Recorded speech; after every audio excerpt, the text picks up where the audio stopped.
Bonsoir et merci de nous rejoindre pour faire le tour de l'actualité locale. Sport, visites ministérielles et événements du week-end sont au programme de cette édition.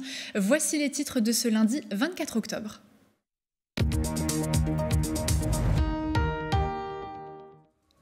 Visite en Moselle de Geneviève Darrieussecq, ministre déléguée auprès des solidarités, de l'autonomie et des personnes handicapées. Elle s'est rendue entre autres à La Horgne, à Montigny-lès-Metz, structure adaptée pour les jeunes en situation de handicap et repensée pour fluidifier la prise en charge des bénéficiaires. Première édition du concours du meilleur burger du Saulnois. L'une des équipes participantes, appelée Burger Osé, a proposé l'indécis, composé de produits locaux et issus de circuits courts. Nous avons suivi les participantes. Nouvelle saison pour la cueillette des champignons. Mais comment bien choisir les variétés à consommer et que faire en cas d'intoxication? Des réponses données par la Société Lorraine de mycologie, en plein cœur de la forêt de Gorze. La météo de demain s'annonce nuageuse mais sèche le matin et ensoleillée l'après-midi. Le thermomètre affichera 10 à 12 degrés en matinée et jusqu'à 19. Le lundi, vous le savez, on parle de sport en tout genre et cette fois-ci ce sera avec Arnaud Demerlet. Du foot, du hand, du tennis de table et du volley sont au programme, ça sera dans quelques instants. Mais avant, on développe les titres.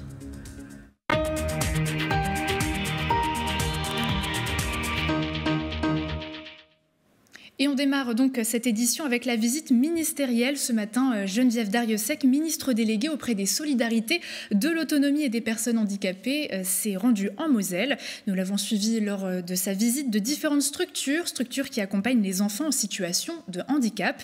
Le plus gros de son déplacement concernait l'IME de Montigny-lès-Metz, devenu depuis 2019 un dispositif d'accompagnement médico-éducatif.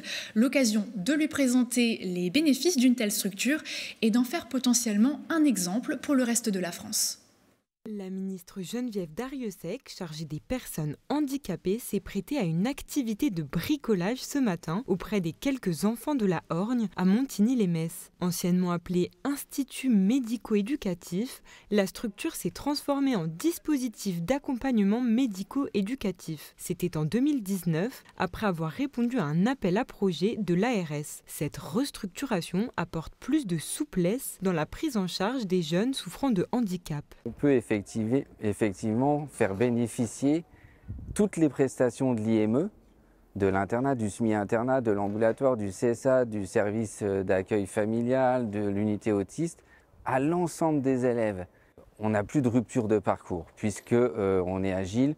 À chaque fois, on va avoir une prestation pour que le jeune ne se retrouve pas au domicile ou sans scolarisation. Et la transformation permet également de prendre en charge 140 enfants contre 90 auparavant. Le dispositif permet aussi aux élèves d'évoluer à l'extérieur de l'établissement. Vacances à la plage, cours de yoga ou d'équitation, l'objectif est de favoriser leur inclusion en milieu ordinaire. L'objectif de cette visite ministérielle était l'occasion d'avoir des retours d'expérience sur la transformation de cette IME en DAM, permettant de fluidifier les parcours. Il n'y a que des passerelles entre les dispositifs. On peut adapter à chaque jeune et à ses besoins la façon dont il est pris en charge et ça peut même évoluer au fil des années. Donc cette adaptation, pour moi, c'est l'avenir. Ce sont véritablement des dispositifs que je souhaiterais voir faire tache d'huile dans le pays. Autre étape de son voyage mosellan, la Moinaudière à Magny. Une école composée d'une unité d'enseignement en maternelle. 6 élèves ayant un trouble du spectre de l'autisme y sont accueillis, y compris pendant les vacances scolaires.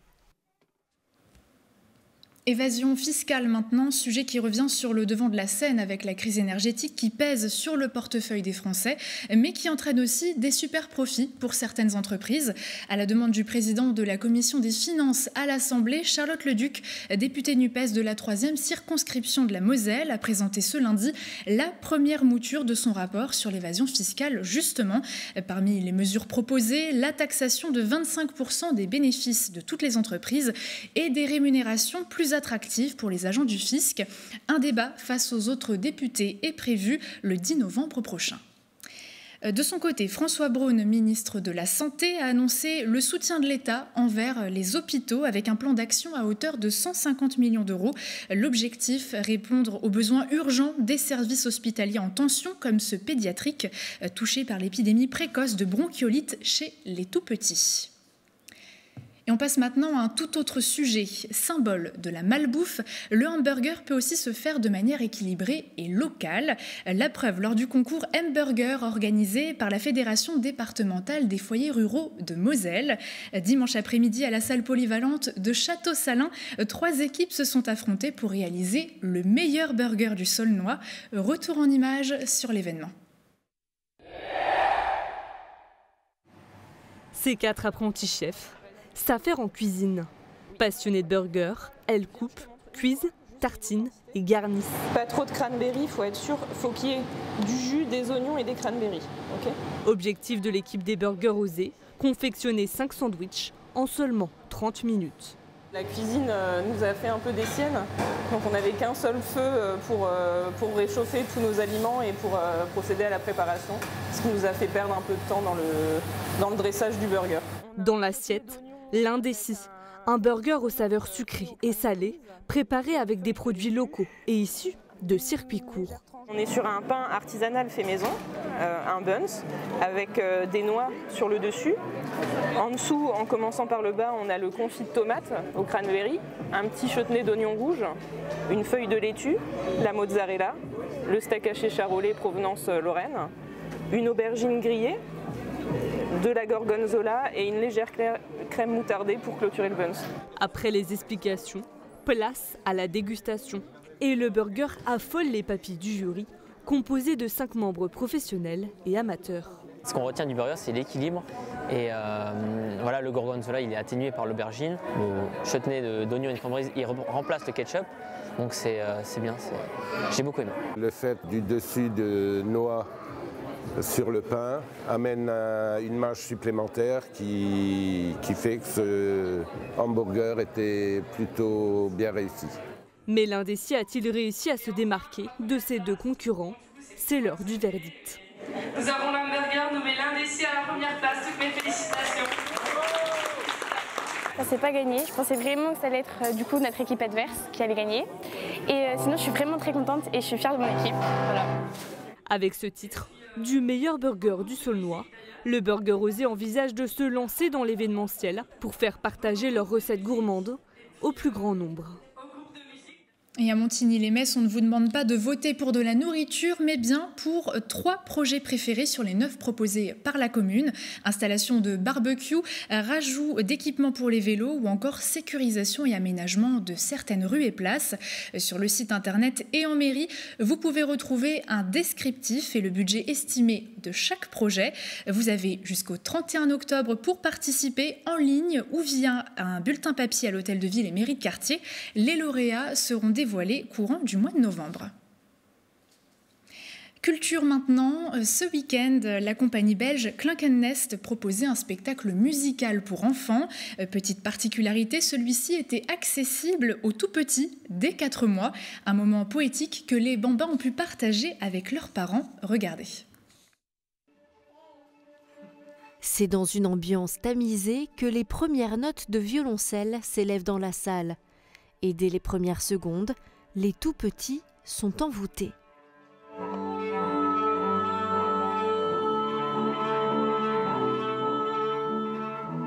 Conçu pour le très jeune public, Manta, imaginé par la compagnie belge Klankenest, est un spectacle poétique. On a réfléchi autour du thème de l'eau, autour du thème de la raie Manta, et aussi évidemment on était fortement inspiré par les éléments de l'installation. Donc il y a un dialogue avec les matériaux et puis l'imaginaire. Si la musique captive les enfants, la structure les invite aussi à se déplacer, à toucher, à expérimenter.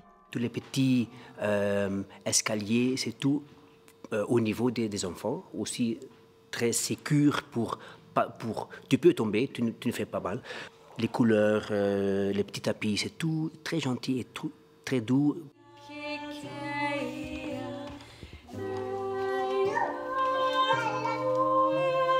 Pour les parents, Cet instant partagé avec leurs bambins était presque magique. C'était le premier spectacle, du coup, son tout premier. Et, ouais, non, j'ai trouvé que il y avait plein de magie, quoi, plein de choses à observer. Et puis c'est beau de les voir interagir, je trouve, avec tout l'espace, tous les sons. Et même pour nous, c'est très enveloppant, je trouve. Les chanteuses et musiciennes essayent d'intégrer les enfants dans le spectacle en leur lançant des objets, choses comme ça. Niveau rythme et musique, c'était aussi super sympa. Non, franchement, c'était un bon spectacle. C'était un moment suspendu où les enfants étaient libres et où il y en a partout. Tout est en sens. L'oreille, la vue, tout. C'est ça qui est ludique. D'autres spectacles et ateliers à destination des enfants seront proposés durant les vacances de la Toussaint. Et pendant ce temps, au centre Pompidou-Metz, le week-end était placé sous le signe de la danse. Des ateliers gratuits de danse contemporaine étaient organisés sur le parvis du musée d'art moderne. Curieux, débutants et aguerris étaient de la partie. Mouvement de tai chi, étirement ou danse en ronde, à chacun sa technique d'échauffement. Pour cet atelier, les Messins venus s'essayer à la danse contemporaine étaient répartis par petits groupes et guidés par l'un des 7 danseurs professionnels. Durant 45 minutes, ils ont enchaîné les mouvements et les exercices, le tout dans la bonne humeur. Malgré l'intensité des efforts, ils en sont ressortis enchantés. C'est très simple parce qu'on est très bien guidés et puis comme il y a une énergie qui se crée avec les unes et avec les autres, parce que bon, on n'était que des filles, mais c'est vrai que c'est une sensation qui est très agréable et une bonne expérience. C'est une première fois que ça arrive sur Metz, donc c'est vraiment sympa d'avoir un truc hors norme. Ah ben moi je suis une passionnée de danse depuis toujours et puis comme c'était ouvert à tout le monde, j'ai jamais pratiqué mais voilà, je me suis amusée, je me suis lancée. Très bien parce qu'on développe notre corps et tout. C'est bien. Des curieux se sont même arrêtés quelques instants pour les admirer. Écoutez, c'est la première fois que je vois ça en fin de compte. Bon, ça permet de regarder, de découvrir aussi. Et pourquoi pas, c'est relativement intéressant. Mais je trouve que c'est une merveilleuse expérience avec ce beau temps d'initier les jeunes à la danse contemporaine. Là, ça me fait plaisir de les voir. Voilà, puis je les prends en photo, puis je rigole aussi parce que c'est assez loufoque et drôle parfois, mais c'est vraiment bien. C'est une bonne initiative en tout cas. Une expérience positive que les danseurs professionnels ont également aimé partager avec leurs élèves d'un jour. Ce genre d'événement permet de mieux faire connaître cette discipline. N'importe qui peut s'arrêter, regarder, ça permet de faire découvrir à des gens qui peut-être n'oseraient pas aller dans un théâtre et de démocratiser un peu la chose, donc c'est extrêmement important. Ouais. L'après-midi s'est poursuivi avec d'autres ateliers, lors desquels le public a dû également donner de la voix.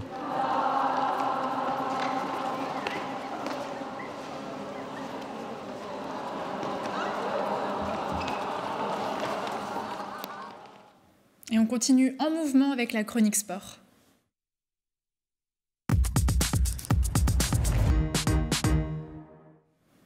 Arnaud, bonsoir. Bonsoir Uranie. On commence par l'événement phare de ce lundi. Le FC Metz joue ce soir en Normandie face au Havre. Oui, pour la 13e journée de Ligue 2 et la pression est clairement sur les hommes de Laszlo Bologna qui sont dans l'obligation tout simplement de s'imposer ce soir. Pourquoi ? Puisqu'au classement, on va le voir, ils sont clairement distancés avec d'ores et déjà 12 points de retard sur le leader bordelais. Donc ça commence à faire beaucoup et même en cas de défaite ce soir face au Havre, on pourrait dire que les chances de monter en Ligue 1 seront sérieusement compromises. Le FC Metz qui reste sur un match nul 0-0 assez terne face à Sochaux. C'était la semaine dernière, on s'en souvient, c'était un match à huis clos à Saint-Symphorien. Donc les Messins doivent absolument faire mieux ce soir contre le Havre. Un match pour lequel Habib Maïga est suspendu, mais en revanche, Laszlo Bologna récupère Danley Jean-Jacques. En tout cas, on reviendra évidemment sur ce match en longueur demain dans le Grauli Mag. Toujours en football, mais amateur cette fois-ci, les joueurs de Thionville-Lusitanos ratent le coche en Régional 1. Oui, puisque le leader, le bassin piénois, est dans une mauvaise passe. Le bassin piénois qui s'était incliné la semaine dernière en Coupe de France et qui s'est incliné ce week-end également en championnat. C'était du côté de Boulay, une défaite 3-1. Donc en cas de victoire, Thionville-Lusitanos pouvait tout simplement prendre les rênes du championnat. Malheureusement, les hommes de Julien François et Stéphane Borbico Mosconi ont fait un simple match nul 1-1 à Aubert-Moderne. Parmi les autres résultats, et je sais que ça va vous intéresser, Uranie, c'est la victoire de Sarreguemines face à Épinal, une victoire 2-0. Sarrebourg s'est incliné de son côté contre l'APM de Metz. Au niveau du classement, on peut s'apercevoir que ça se resserre vraiment en haut de tableau, puisqu'il n'y a que 2 petits points d'écart entre le premier et le quatrième. Le premier, le bassin piénois, qui compte 12 points, 1 point d'avance sur Thionville-Lusitanos, et puis derrière, avec 10 points, il y a Reiperts-Weiler, le club alsacien, et également Amnéville. Le week-end a été faste pour les clubs mosellans, à commencer par le Metz Tennis de table, Metz TT. Exactement, et vous avez pu le suivre sur Moselle TV tout au long du week-end. Et pour reprendre une expression chère à Baptiste Deveau, les étoiles étaient de retour. Les étoiles de la Ligue des Champions étaient de retour à Saint-Symphorien. Et c'est vrai que les filles de Loïc Belguise avaient 2 matchs pour véritablement lancer leur campagne européenne. Elles ont idéalement débuté, c'était vendredi soir contre Novi Sad, une victoire facile, 3-0 en un peu plus d'1h30, c'était plié. Mais le vrai suspense, c'était ce dimanche. Et là, ça a été tout autre chose, puisque les pongistes messines ont eu besoin de plus de 3 heures de jeu pour venir à bout donc, de cette équipe tchèque. 3 victoires à 2, avec notamment, on la voit à l'œuvre, la Roumaine Adina Diaconou, qui a été tout simplement exemplaire, même si le point de la victoire a été donné par la régionale de l'étape, Pauline Chasselin, qui s'est imposée lors du 5e match. Donc victoire 3-2, tout va bien donc pour Metz TT, qui prend quand même une option pour la première place dans la poule. Place au handball maintenant, et les Dragons ont littéralement fait dérailler le Lokomotiv Zagreb en Ligue des Champions. Oui, c'était le dernier match avant cette longue trêve internationale, puisqu'il y a l'Euro qui va se disputer au début du mois de novembre. Et donc effectivement, il n'y a pas eu de match samedi aux arènes de Metz. Plus 25 pour les Messines qui se sont imposés 38-13. C'est le 2e plus gros écart dans l'histoire du club pour Metz Handball, qui s'était imposé en 1996 de plus 29 contre Tbilissi. Alors là, c'est plus 25 en Ligue des Champions. C'est vrai que c'est très impressionnant, et on voit à l'œuvre une nouvelle fois Bruna De Paola, la capitaine, qui a encore une fois été exceptionnelle pour l'équipe messine avec 6 buts. C'est également le score au niveau des buts de Christina Jorgensen, et la meilleure buteuse, là aussi c'est pas une surprise Uranie, puisque c'est Chloé Valentini qui a inscrit un magnifique but. On va le voir notamment sur cette action. Donc véritablement, Metz Handball s'est promené aux arènes de Metz. Toujours handball, le derby masculin est tombé dans l'escarcelle de Sarrebourg. Oui, là aussi vous avez pu le suivre samedi soir sur Moselle TV. Ça a été un match exceptionnel là aussi. J'en ai encore des frissons, je dois reconnaître, puisque Sarrebourg, qui est le petit poussé de la Pro League, a terrassé Nancy, qui descend de Star League. Donc c'est un véritable exploit, d'autant plus qu'il manquait 2 joueurs importants dans cette équipe sarrebourgeoise, Louis Despréaux et Dylan Grandjean. Victoire 28-26, notamment grâce à une fin de match tout simplement à couper le souffle, cette équipe sarrebourgeoise qui a été vraiment portée par le public de Coubertin. En tout cas, il y avait un homme heureux à mon micro à la fin du match, c'est l'entraîneur Arnaud Calbry, qui revient notamment sur l'apport des 2 jeunes qui sont entrés en cours de match, 18 ans pour tous les 2, c'est Mathis Baker-Fischer et Thibaut Dambaché. On l'écoute. Je suis satisfait d'eux depuis le début de la préparation. Beaucoup pensaient peut-être que c'était en préparation et que je ne le ferais pas en championnat. Je dis depuis le départ que son championnat, et ça a été mon discours de ce soir, enfin de ce matin, avec l'absence de Dylan, où j'ai dit le championnat, depuis le départ, je vous dis qu'on en gagnerait à 18-19. Donc ce soir, j'ai dit apportez-moi la réponse, apportez la réponse à tout le monde, que ce groupe, c'est pas seulement 15 joueurs pro, mais il est 18-19 joueurs, et les jeunes joueurs ce soir ont été formidables parce qu'ils nous ont amené en rotation, mais au-delà de la rotation, ils ont amené de la qualité. Les matchs de Thibaut, il ne met pas beaucoup de buts, mais son alternance, son jeu à l'intérieur, il a joué juste. Donc moi, je suis forcément un entraîneur heureux ce soir. Je ne fais que ce que... Et au classement, Uranie, c'est vrai que tout va bien pour Sarrebourg. Sarrebourg est tout simplement 5e ex-aequo. Il faut parfois se mouiller la nuque pour s'apercevoir de ce classement, parce que c'est historique, 4 victoires de suite pour Sarrebourg, qui est donc hyper bien classé au niveau du classement. Et on peut peut-être rêver à mieux, puisque ce samedi, cette équipe sarrebourgeoise accueillera Besançon pour la 7e journée de Pro League. Match à 20h30, et ça sera évidemment sur Moselle TV à partir de 20h15 avec le vice-président de Sarrebourg, Jean-Yves Schaff. Et je le disais au début de cette édition, on va également parler de volley. Le TFOC n'a pas manqué ses débuts en championnat face à Levallois. Oui, c'était la rentrée des classes pour l'équipe de Daniel Mrokowski, le président de cette équipe Tervillo-Florenchoise. Et ça s'est très bien passé là aussi, puisqu'une victoire 3-0 face au promu Levallois. Alors promu, ok, mais le promu a un budget bien plus conséquent, donc pouvait peut-être s'attendre à un match un peu plus serré. En tout cas, ça a été facile finalement pour les joueuses de l'entraîneur Romain Pitou. 3-7-0, 25-16, 25-14 et 26-24. On va d'ailleurs écouter la capitaine emblématique du TFOC, Mariam Sidibé. Ah ouais, là c'est clair qu'on ne pouvait pas rêver une plus belle soirée. Commencer comme ça, prendre 3 points, c'est l'idéal. Donc on est vraiment satisfaite de notre soirée. C'est assez court, mais en tout cas on voit la joie de Mariam Sidibé. Les yeux qui brillent. Effectivement. Merci beaucoup Arnaud pour Merci, ce récap sportif. Prochaine page de sport, ce soir à 18h30 dans Moselle Sport présenté par Baptiste Deveau. On passe à la suite. Malgré les températures printanières de cette semaine, nous sommes bien en automne et la saison des champignons bat son plein. Mais attention, tous ne sont pas comestibles et pour éviter les intoxications, la Société Lorraine de mycologie a réalisé samedi dernier une cueillette en présence d'une trentaine de mycologues néophytes à Gorze. Comment reconnaît-on un bon champignon et que faire en cas d'intoxication ? Réponse dans ce reportage. Les yeux rivés sur le sol, ces cueilleurs passent au peigne fin une partie de la forêt de Gorze pour espérer trouver les stars de l'automne, les champignons. Vous voyez ici, il y a plein de champignons autour d'une souche. Ceux que j'ai repérés en premier. Et puis, au bout de 2-3 minutes, finalement, je m'aperçois qu'il y a un autre champignon ici, voilà, qui est complètement différent des autres. Donc, il ne faut pas courir quand on va aux champignons, il faut prendre le temps de regarder.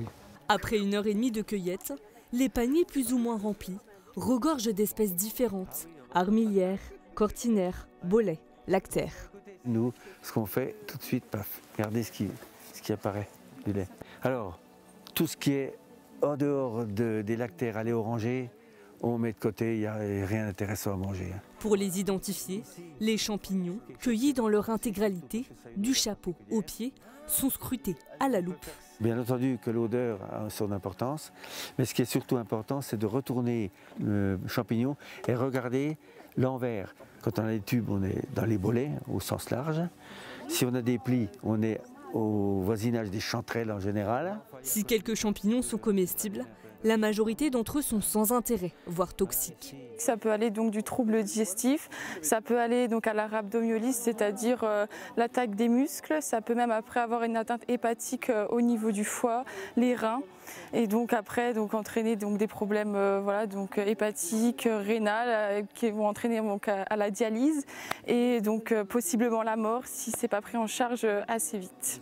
Pour éviter de les confondre avec leurs jumeaux, mortel, hein, on mange pas ça. Ah oui. Les cueilleurs néophytes peuvent demander conseil auprès des pharmacies. En cas d'intoxication, il est nécessaire de contacter rapidement l'unique centre antipoison de Lorraine, situé à Nancy. Terreur, effroi et épouvante. À moins d'une semaine d'Halloween, le jardin des Traces à Ucange s'est mis au diapason. Jeux effroyables, déambulations, échassiers et décorations horrifiques. De quoi faire peur aux petits, mais aussi aux grands. Attention, âme sensible s'abstenir.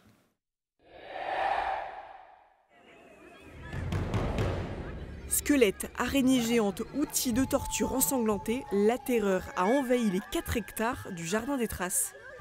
On avait hâte, on l'attend chaque année cette journée. C'est le décor qui est super. Là-bas, les petits diables qui sortent de l'eau. Non, c'était bien. Pour donner des sueurs froides aux parents et aux enfants, ce jardin de l'horreur aux airs d'hôpital psychiatrique a été rythmé par des expériences machiavéliques, des docteurs démoniaques et des danses d'anciens patients souffrant de psychose.